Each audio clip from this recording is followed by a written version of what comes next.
Time for our Friday forecast as the Huskers get ready to go to Evanston, Illinois, as are we. But let's talk about Oregon first.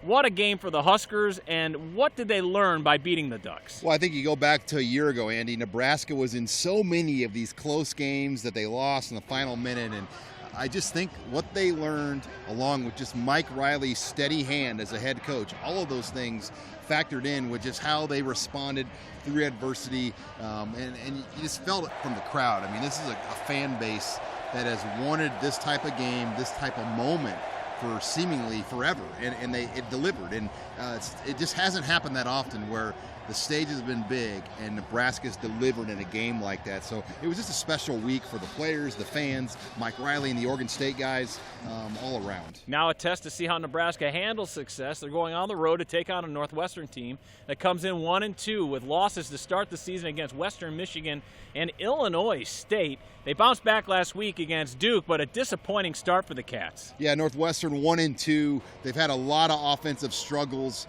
Clayton Thorson, they want to get him going more as a thrower. A year ago, I don't think he threw for over 200 yards once. Well, he's gone for 200 and now over 300, and they're winning against Duke.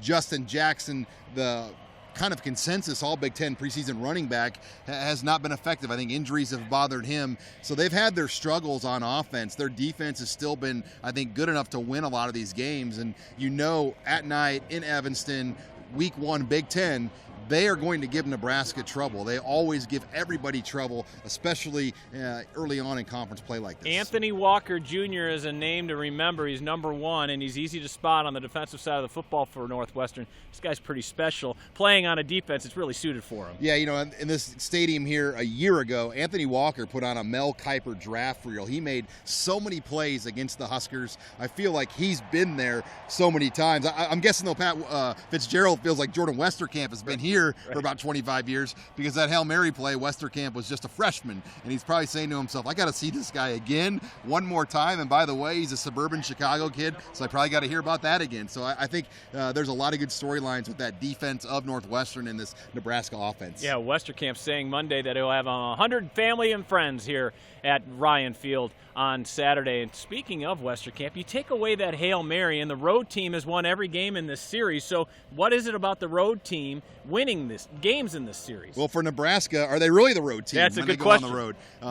I feel like when you go on these road trips, you get the 25,000 most passionate fans. They're not the people there that are just to tailgate and kind of soak in and get a few Facebook pics to post. These are the most passionate of passionate fans, and when they go on the road to a place like Northwestern, I just think they bring it. And both times we've been out there, and I've been amazed both games. And I believe it was a night game last time, and I want to say it was a 2:30 game the time before. So they've had good kickoff times for the fans. I think we'll see the most fans, Andy, that we've ever seen in Evanston, just because of the timing of it. It's going to be good weather. Cubs are home on Friday. It's driving distance. A lot of people are going to say, you know what, let's just get in the car, get a hotel in Chicago, and make a weekend out of it. Yeah, an easy road trip for Husker fans, and probably still tickets to be had if you want to just make a split decision and go ahead out and watch the Big Red. All right, what's this going to come down to? The Huskers favored by about a touchdown.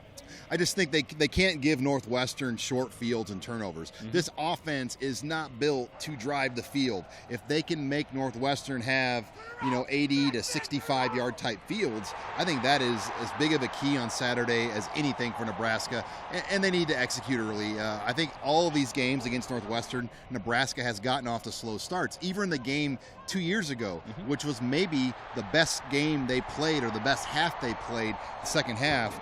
That was the year Pelini got fired. Nebraska got off to an 8-1 start that season, but they came out and played great in the second half. We never saw that team again the rest of the year, but I just think the start of the game is key. Well, we'll find out what kind of start the Huskers have on Saturday when the Huskers take on the Wildcats at Northwestern, a 6:30 start on the Big Ten Network.